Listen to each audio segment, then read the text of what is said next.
Луѓето кои што живеат во анархични тела не секогаш можат себе си да се огледаат во тоа што културното наследство го поима и тоа што значи традиција.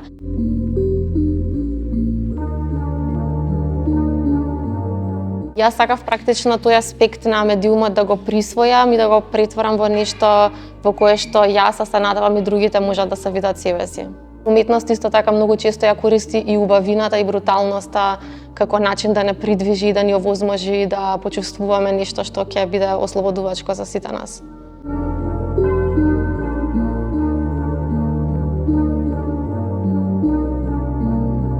Фашистичкиот поредок инсистира на фиксни, на строги категории кои што се јасно дефинирани, од кои што нема отстапување, и тоа е практично и системот на контрола кој што го практикува,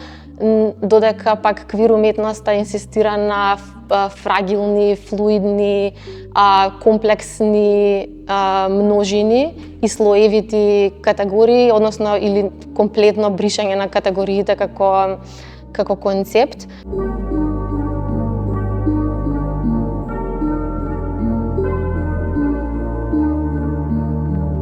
Сите нека знаат се однесува и на овој политички систем кој што практично го прави тоа бришање и кој што го прави тоа загрозување на човековите права на ЛГБТ и луѓето. На сите оние на кои што парадата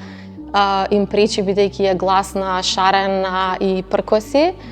би им порачала да ја издржат непријатноста која што ја чувствуваат во име на борбата за правото на живот и слобода на нивните сограѓани.